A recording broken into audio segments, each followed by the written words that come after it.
Amen. Merci Seigneur. Soyez bénis au nom de Jésus. Merci, on se retrouve après la veillée de miracles. Alléluia. Jésus est un Dieu de miracles. Amen. Merci Seigneur. Nous allons ouvrir nos Bibles dans 1 Samuel chapitre 16, versets 11 à 13. Merci Seigneur. Merci pour vos prières, vos soutiens. Merci aussi pour toutes les nourritures que j'ai reçues. Je continue, je mange encore. Alléluia. Alléluia. 1 Samuel chapitre 16, versets 11 à 13. Samuel prit la corne d'huile et l'oignit au milieu de ses frères. L'Esprit de l'Éternel saisit David dès ce jour et dans la suite. Au nom de Jésus. Amen. Nous allons continuer notre série de messages, de sermons sur les saisons. Alors, quelles sont les saisons qu'on a déjà vues? Quelles sont les saisons? Non, les saisons, les personnes qu'on a vues, les saisons. Saison dans la vie de Joseph, et puis saison dans la vie de Moïse. Amen. Voilà. Alors, on va continuer aujourd'hui. Nous allons parler des 4 saisons spirituelles dans la vie du roi David. Le roi du berger, le berger qui est devenu roi. Alors, les 4 saisons, vous savez, après, nous allons vraiment prendre en détail chaque saison, chaque partie, développer. Et peut-être même, je vais essayer de penser à la méditation, au pain de vie quotidien à travers ça. Alléluia. Qui reçoit même le pain de vie quotidien là? Ah bon, vous recevez, Alléluia. Merci Seigneur. Alors, le roi David a connu 4 saisons dans sa vie. Comme vous savez, il a connu la saison de printemps. Ça, c'est la saison de l'appel et de l'onction. C'est tout le chapitre 16 de 1 Samuel. Nous allons commencer. Il a connu aussi la saison d'été. Ça, c'est la saison des victoires, de reconnaissance. Vous voyez, l'appel précède la reconnaissance. Ce n'est pas la reconnaissance avant l'appel. Non. Il a connu aussi la saison d'automne. La fuite, la solitude. C'est à partir de ce moment-là que son caractère a été formé. Et puis, il a connu les saisons d'hiver, le péché, la repentance, la vieillesse. Il y a eu la transmission. Ça, ce sont les 4 saisons que David a connues.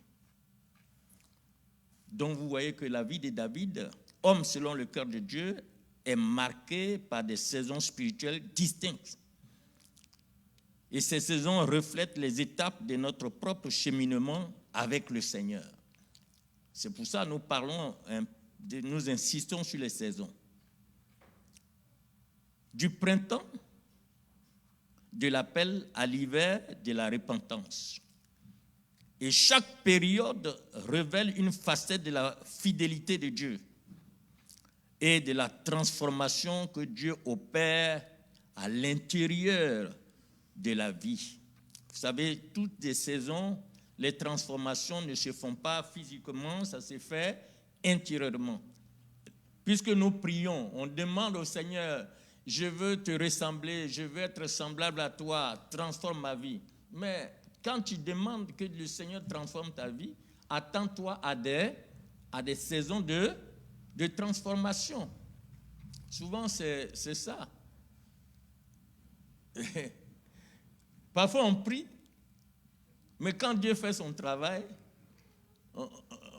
on se plaint.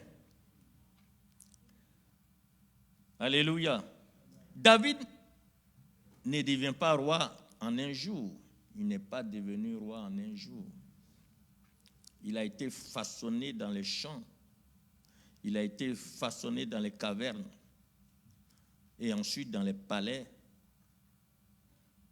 Et dans les silences de Dieu aussi.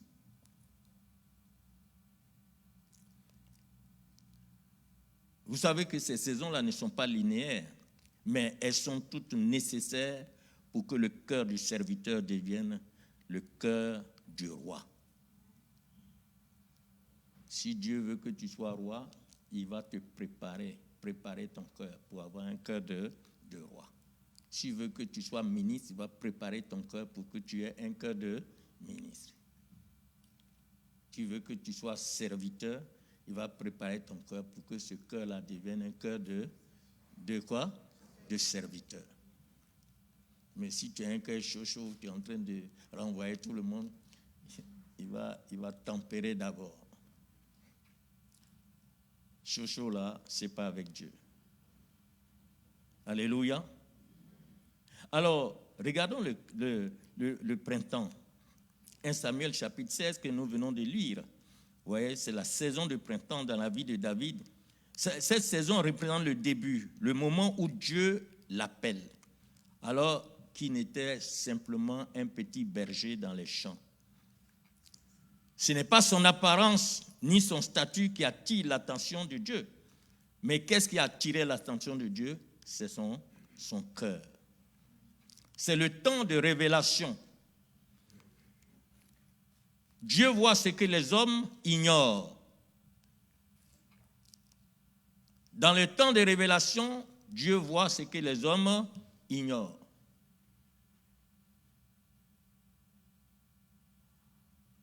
Le papa de David, quand Samuel est arrivé, il a rassemblé tous les enfants et il a laissé tomber David. Alors que Dieu a dit à Samuel, va dans la maison du père de David. J'ai mon serviteur là-bas, je vais choisir. Mais tu as tous les enfants. Pourquoi le petit, il reste en brousse là-bas, alors que c'est ton enfant? Pourquoi? Et voilà, maintenant, le Seigneur va le honir. Parce qu'il va présenter tous ses enfants. Le Seigneur dit, je ne suis pas dedans. Même Samuel, le prophète Samuel, lui, il a vu, des fois, il voit un, il dit, mais lui, là, même, il est très bien pour être roi d'Israël. Dieu dit, non. Je ne regarde pas ce qui frappe les yeux. C'est pourquoi tu n'as pas à t'inquiéter.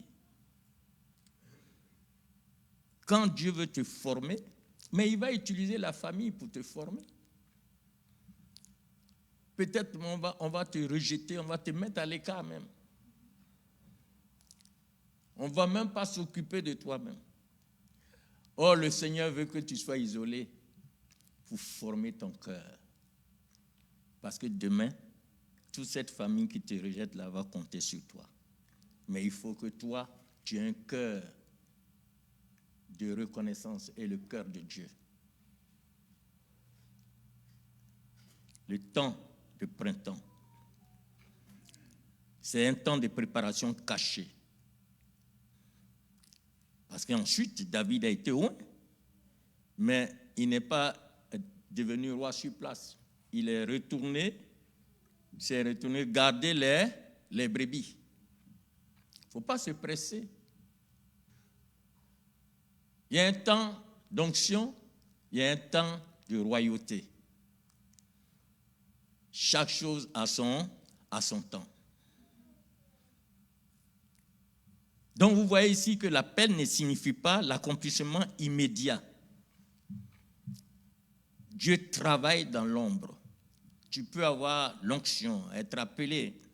Il faut laisser le Seigneur travailler jusqu'à son temps. C'est pourquoi on doit, à ce temps-là, quand tu es en ce temps, tu dois prier, demander au Seigneur de t'aider à accueillir ton appel avec foi. Mais si tu ne vois rien encore venir, si tu ne vois pas les fruits, demande au Seigneur de t'aider à accueillir ton appel avec foi. Demande-lui de préparer ton cœur dans les lieux cachés. Ce qui a causé des problèmes à nos jeunes pasteurs, nos jeunes serviteurs aujourd'hui, c'est ça. Ils n'ont pas attendu. Quand l'onction est venue, ils ont commencé à prier, Dieu a commencé à agir, c'est fini. Je vais faire mon église. Ils dévancent le temps et puis après, il n'y a plus rien dans l'église. Tout le monde a fui. Et ils se demandent s'ils sont vraiment appelés. Ils sont appelés. Mais ils n'ont pas attendu le temps de Dieu. Vous avez vu Moïse, non? Il devait sauver le peuple d'Israël. Il a dévancé le temps de Dieu. Qu'est-ce qui lui est arrivé? 40 ans en brousse là-bas. Quand tu dévances le temps de Dieu, tu es pressé, mais il y a des choses qui vont t'arriver, ça sera terrible. 40 ans, il est devenu berger. 40 plus 40, ça fait combien d'années? C'est là maintenant, Dieu dit, ok, tu es fatigué maintenant. C'est là, moi, je t'appelle. Il dit, ah non, moi, je ne sais même pas parler. Quelqu'un qui a reçu l'éducation dans le palais du roi. À l'époque, l'Égypte était comme les États-Unis d'aujourd'hui. Il dit à Dieu que lui, il ne sait pas parler.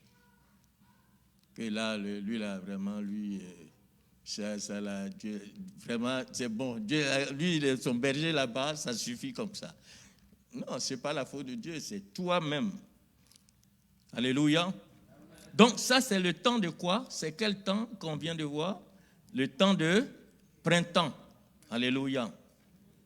Maintenant, le temps d'été, 1 Samuel chapitre 17 jusqu'à 18, on va rentrer dans le temps de victoire et de rayonnement. Vous voyez, David était parti en brousse là-bas. Il est déjà roi. Hein? Pour Dieu, il est déjà roi. Mais il fonctionne en brousse. Ça, c'est impossible. On est venu te roi devant tout le monde, ta famille. Et puis te voilà en brousse là-bas. Maintenant, après, le papa va l'envoyer maintenant pour voir ses frères qui sont au combat. Il va trouver Goliath là-bas en train de défier le peuple d'Israël, défier l'armée. 1 Samuel chapitre 17, versets 45 à 47. Regardez ce qu'il va dire à Goliath. Tu viens avec moi avec l'épée. Moi, je viens à toi au nom de l'Éternel. Toute cette multitude saura que ce n'est ni par l'épée, ni par la lance que l'Éternel sauve. Il était déjà sous l'onction. Mais personne ne savait, sauf sa famille. C'est un berger qui est venu. Même ses frères, devant lesquels David était loin là. Quand David est parti demander, ils ont dit, oh, toi, tais-toi là-bas. Nous, on est ici en guerre, ici. Nous sommes des champions. Toi, un petit comme ça, tu es derrière les brebis là. Tu veux faire quoi devant Goliath ici là? Ils l'ont minimisé. Ne t'inquiète pas, quand l'onction est sur toi, on peut te minimiser, on peut tout faire. Mais quand le temps de la gloire, la victoire arrive, le rayonnement arrive, tu vas rayonner. Ça, c'est la saison de foi audacieuse. C'est la saison de conquête. La saison de témoignage public. Saison d'été. L'été est la saison de l'éclat. On a un été, là, ça commence à finir. Là. Ça, c'est la saison de l'éclat. Quand ça vient, tout le monde est content. La seule chose que je déteste en été, ce sont les nudistes. Comment on les appelle? C'est ça, non? Hein? Comment on les appelle? Les nudistes, non? Heureusement, aux États-Unis, ici, je ne les vois pas. Hein? Ils sont peut-être quelque part, je ne sais pas, ils ne sont pas ici. Hein, mais en Europe, là-bas, là, yeah. C'est là, ils vont, les femmes là ont des vélos pour aller maintenant dans les magasins. Quand je vois des trucs, je dis, neige vient tomber.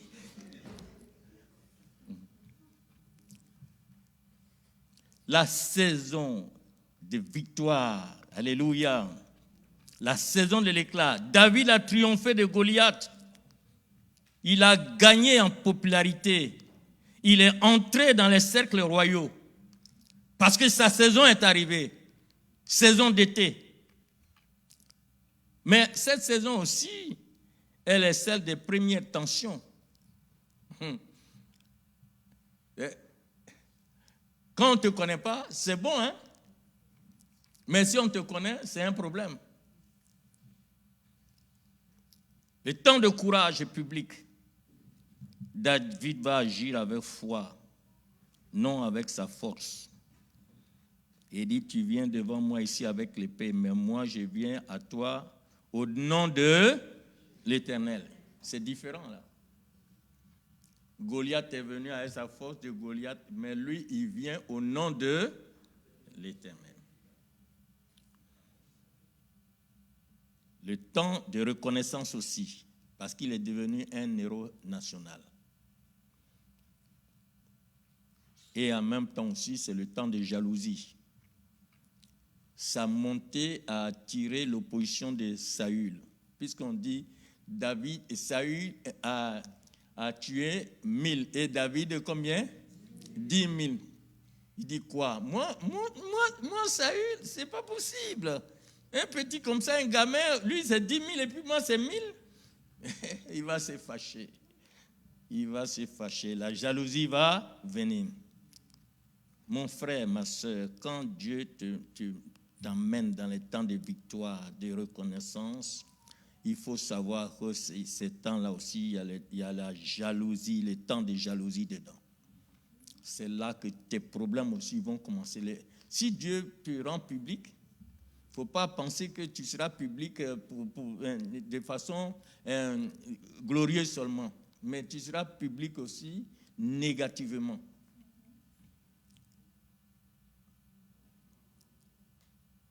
Nos jeunes pasteurs qui sont publics aujourd'hui, quand ils sont guettés, quand ils font une petite erreur seulement, c'est fini. Hein? Parce qu'ils sont très bien sur les réseaux sociaux. Maintenant, les gens les guettent aussi. Quand tu es public, là, il faut t'attendre à tout. Il faut t'attendre aussi, il faut supporter tout aussi.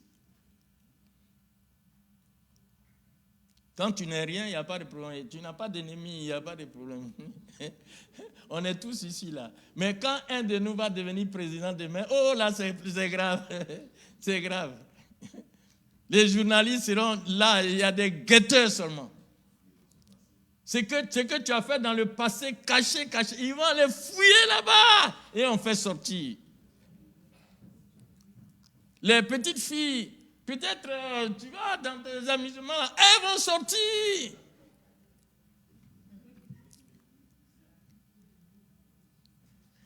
Le temps de l'été, alléluia. Chacun de nous cherche le temps d'été, le temps de gloire. Mais il faut savoir que cette saison aussi, ça donne la jalousie. On a vu combien de saisons? Comme je vous ai dit, on va les prendre en détail, mais je suis en train de résumer. Alléluia. Mais ça va, vous comprenez un peu, hein? Alléluia. Alors, quand tu es dans la saison de rayonnement, de victoire, c'est la saison de temps de succès. Il faut demander au Seigneur de te garder humble. Parce que c'est la saison où tu dois être humble. Il faut dire au Seigneur, je ne cherche pas la gloire, mais que je reflète ta gloire. C'est une saison très importante, mais en même temps aussi beaucoup secouée. Alors, troisième saison, la saison d'automne. Après l'été, c'est l'automne. On va rentrer bientôt dans l'automne. Notre prière d'automne même, c'est pour quand, là? Hein? Le 20 septembre. Alléluia. C'est une saison de fuite, solitude. C'est en ce moment-là que le caractère est formé. 2 Samuel chapitre 11 jusqu'au chapitre 12. Mais on va lire 2 Samuel 12, verset 13.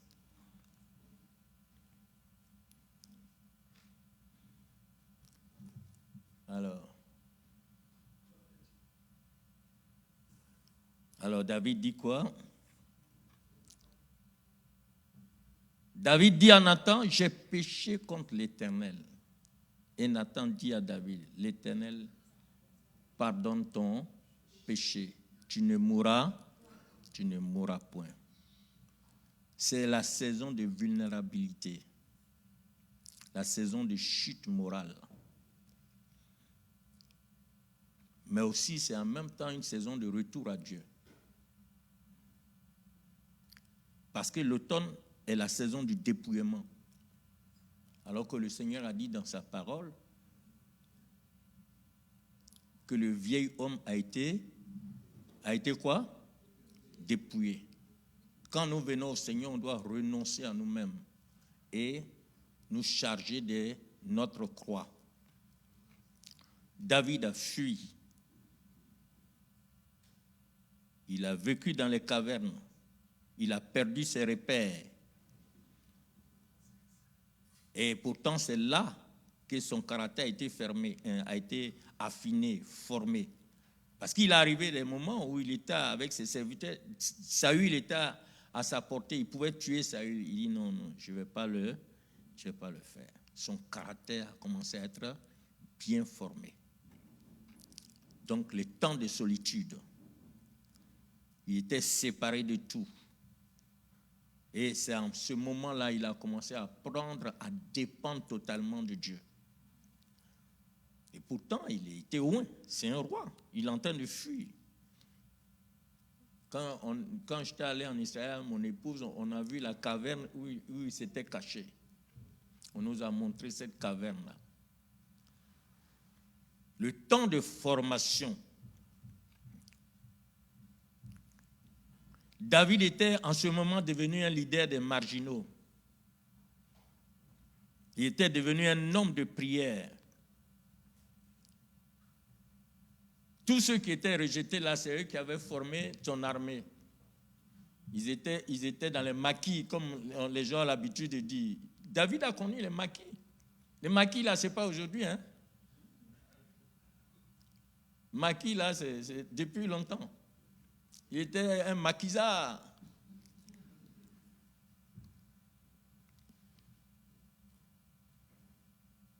Et c'est le temps aussi de test. Dieu va te tester. Comme je l'ai dit tout à l'heure, c'est le test. Il a refusé de tuer Saül.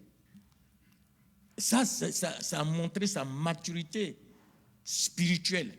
Parce que tu ne peux pas être roi. Et puis, tous ceux qui sont contre toi, tu vas les tuer.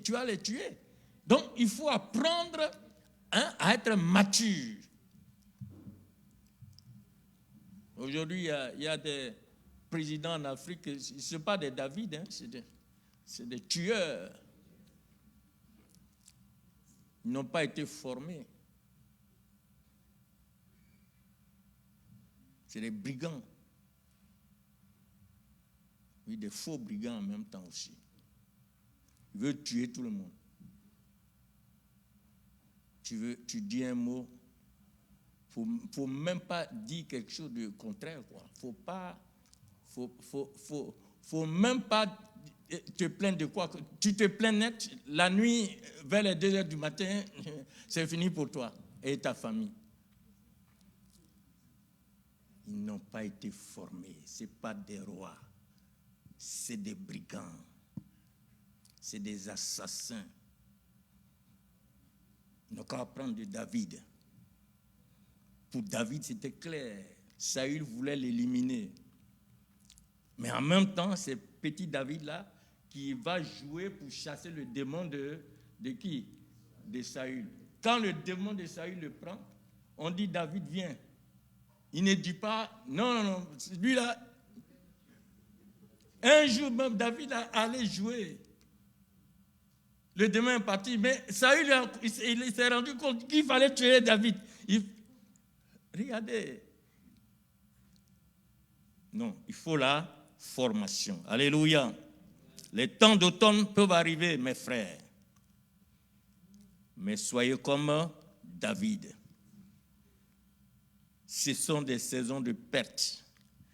Demandez au Seigneur de vous enseigner à lui faire confiance. Il faut dire au Seigneur que ma foi ne repose pas sur les circonstances, mais qu'elle repose sur ta présence. Et temps d'automne. Alors on va terminer par quel temps? L'hiver. Alléluia. Alors, on peut lire 1 Roi chapitre 2, versets 1 à 4.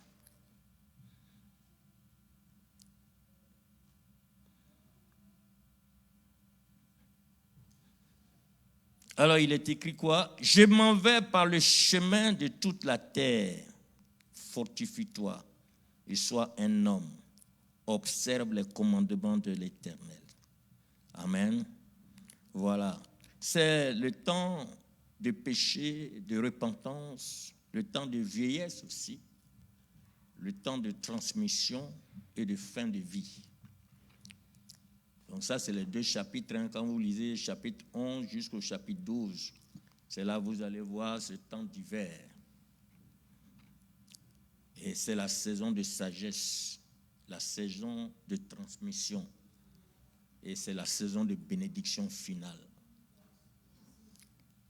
Le cœur de l'hiver est sombre. David tombe dans le péché avec Bathsheba. Non seulement il est tombé dans le péché, il ne s'arrête pas là, il va tuer Uri. Le mari de Bathsheba, il va le tuer. Donc il a...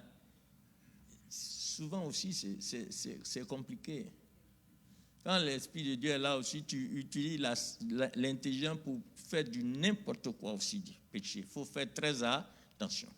Il a réfléchi, il a manigancé une histoire pour tuer le mari de la femme. Et les rois sont vraiment dangereux.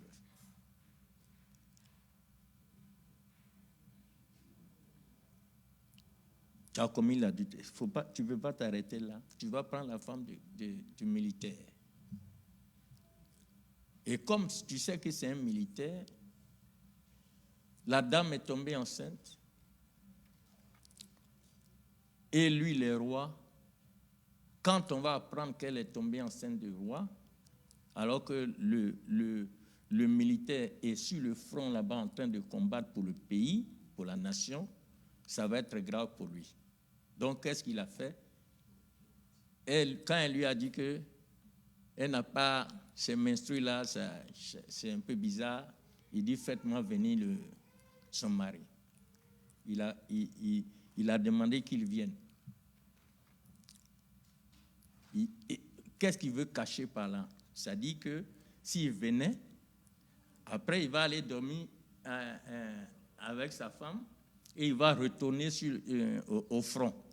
Et donc la grossesse sera balancée sur le mari.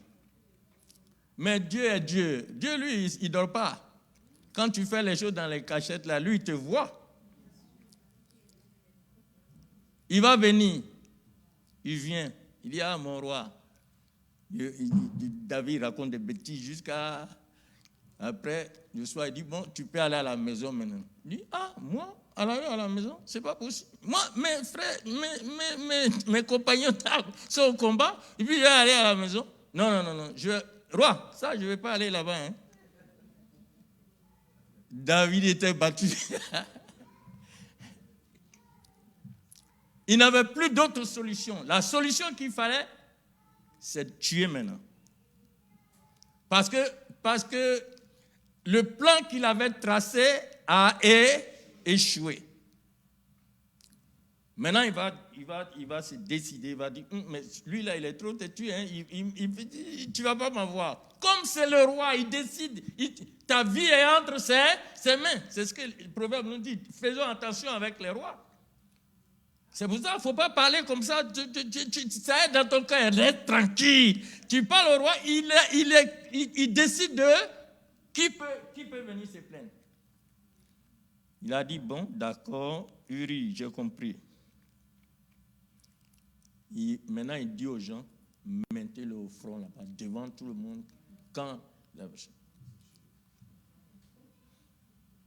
et il a été le premier à être abattu.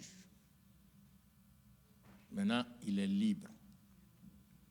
Et il est content. Il vient prendre la femme maintenant. Bébé là même, lui-même, il est mort aussi. Dieu même n'a même pas voulu qu'il vive. À cause des bébés, il a gêné. Il y a vraiment des conneries comme ça là. Il y a des gens qui font des faux jeunes, des jeunes qui n'ont pas d'importance. Comme un bébé, toi là, celui-là, à cause de lui, tu as tué son papa et tout ça, et puis tu veux qu'il vive. Il gêne. Il est là-bas. Il se couche sur la cendre. On dit le roi est chose. Dieu dit d'accord, reste là. Il a laissé grever de faim d'abord. Parce que ça, c'est grève de faim, ce n'est pas vrai gêne. Ça, c'est grève de faim. Il dit, et puis après, le bébé est mort. Quand il a appris, il s'est levé, il a laissé laver pour bien manger.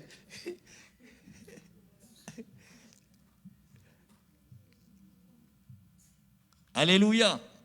Mais tout ça, ça a permis à David d'être formé, d'atteindre la maturité. Parce que ça l'a brisé. Parce que la chute était là, il y a eu le brisement, parce qu'il a vécu des choses terribles dans sa relation avec le Seigneur. C'est ce qui a été dit dans le psaume 51. Il a écrit. Il a reconnu son péché. Il a écrit. Nathan était sage par rapport à Jean-Baptiste. Nathan a eu affaire au roi. On a deux prophètes, mais qui ont des tempéraments qui sont différents. Jean-Baptiste lui dit, as-tu t'es allé? Allez, toi! On dit, envoyez-moi sa tête là-bas. Nathan, lui, il est parti avec la sagesse. Il a raconté une histoire de quelqu'un qui avait une seule brebis.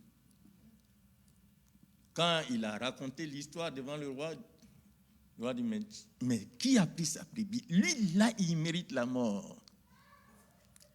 Il dit, ah bon, il mérite la mort. Il dit, bon, mais c'est toi. Voilà ce que tu as fait. Il s'est mis à genoux. Il dit, vraiment, j'ai péché. Je ne sais pas si Jean-Baptiste était là, qu'est-ce qu'il allait dire, peut-être. Il y a des Jean-Baptiste. Moi, je préfère les Jean-Baptiste aussi. Hein. Même si on a coupé ta tête, ce n'est pas grave.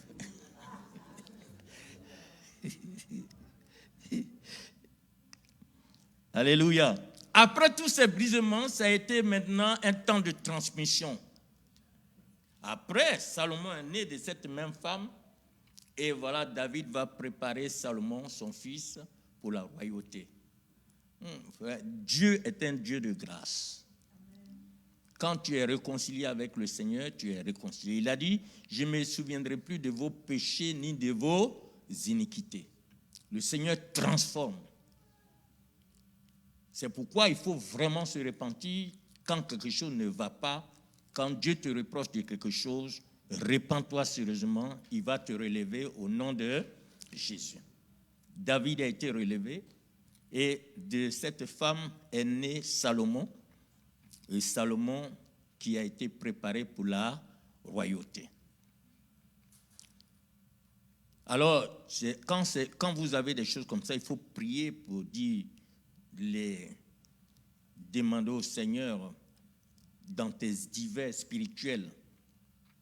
Demande au Seigneur de ne pas te rejeter parce que des situations vont arriver, tomber dans le péché, tomber dans l'iniquité, faire des choses même terribles qu'un païen ne peut pas faire. Parce que ce que David a fait là, un païen ne pouvait pas le faire. Saül, lui, il n'a pas fait ce que David a fait, mais il a été rejeté parce que son cœur n'était pas tout entier à Dieu. Vous voyez? Or là, David a été rétabli. Alléluia. Et il a préparé Salomon. Donc c'est un temps de transmission, comme je vous dis. Alors c'est pour ça que nous allons prier. Nous allons prier aujourd'hui pour ces 4 saisons. Dans quelle saison tu te trouves?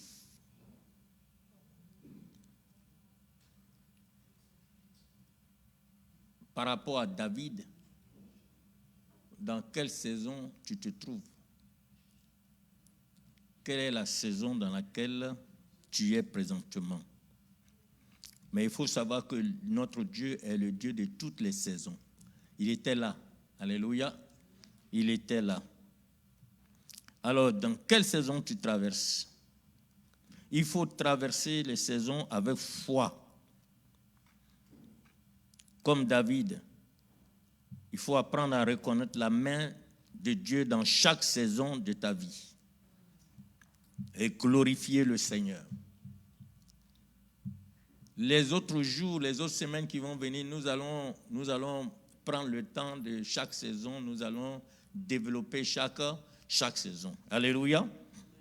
Alors, pour aujourd'hui, on a fini. On va se lever pour prier.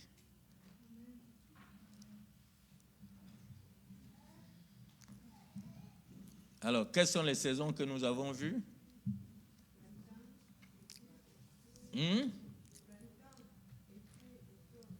Printemps, été, automne, hiver. Ok. Alors, la saison de printemps, comment elle est? C'est quelle saison?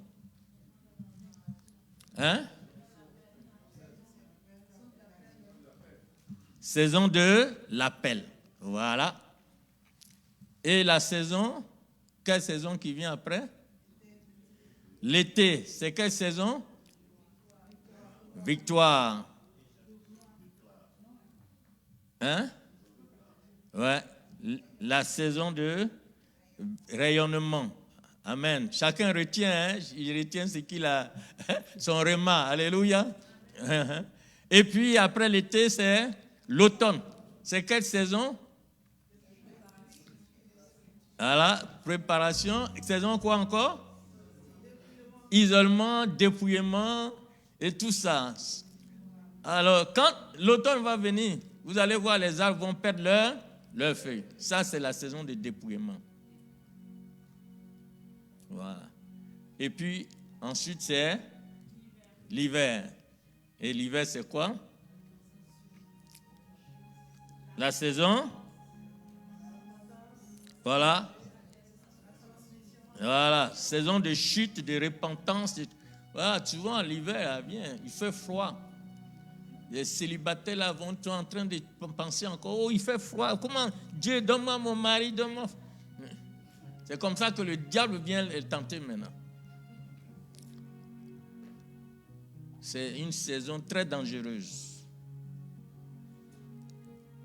Mais en même temps, une saison qui forme, qui te permet de transmettre ce que tu as reçu de Dieu. Alors on va prier. Tu vas prier maintenant. Je vais te laisser prier. Alléluia. Prions le Seigneur. Dans quelle saison tu es en train de traverser? Quelle est la saison que tu traverses présentement?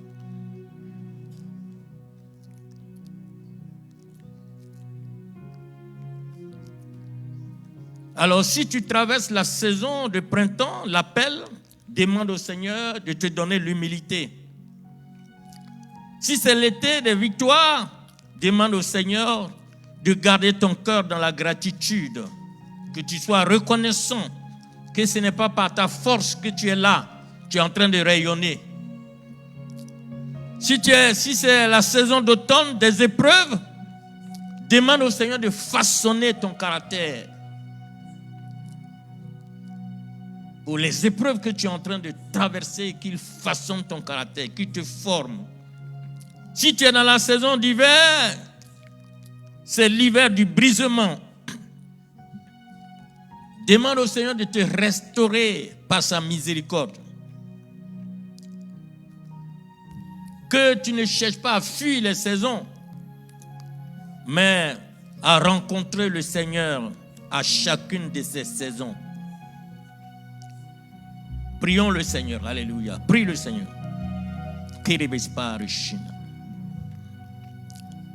Prie le Seigneur selon ta saison, la saison que tu traverses. Alléluia, gloire à toi, Seigneur. Louange à ton Saint-Nom, Seigneur, pour tes enfants, pour ton peuple, ton Église, Seigneur. Tu as créé des saisons pour nous, Seigneur. Que la gloire te revienne, Seigneur Jésus, pour les saisons de l'appel, Seigneur. Donne-nous l'humilité. Donne l'humilité à tous ceux, toutes celles que tu as appelés, tes enfants, Seigneur. Ton peuple que tu as appelé. Ton onction, Seigneur, sur tes enfants, ton peuple, puisse se manifester dans un service d'humilité pour ta gloire, Seigneur. Merci pour ceux qui sont en train de traverser des saisons de victoire, des saisons d'été, Seigneur. Garde le cœur de chacun, Seigneur, dans la gratitude, dans la reconnaissance, dans l'adoration, dans la louange. Que tu es la source, Seigneur, de toutes les victoires. Sois béni, Seigneur Jésus, pour tes enfants qui traversent des épreuves présentement dans la saison, Seigneur, d'automne. Seigneur, façonne le caractère de chacun.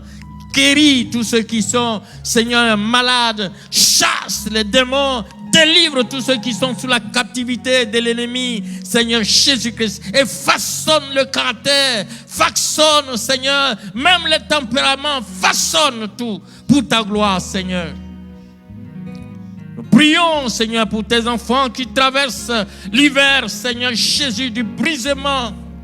Que chacun puisse reconnaître que Seigneur Jésus renonce à lui-même. Et qu'il puisse, Seigneur Jésus, se charger de sa croix, te suivre dans la puissance de ton esprit, Seigneur. Restaure par ta miséricorde, Seigneur. Tous ceux qui sont tombés, relève-les par ta miséricorde. Glorifie ton nom, Seigneur. Sois béni, notre Dieu. Merci pour ton Église. Merci pour tes enfants, Seigneur. Tu es le Dieu de toutes les saisons. Seigneur, que chacun aide-nous à ne pas chercher à fuir les saisons, mais que ta puissance agisse, Seigneur. Donne-nous de te rencontrer en chacune des saisons que tu vas, Seigneur Jésus-Christ, nous donner. Que ton nom seul soit béni. Merci, Père. Merci pour ta parole. La gloire te revienne, Seigneur, au nom de Jésus. Amen. Amen. Soyez bénis au nom de Jésus. Amen. Amen.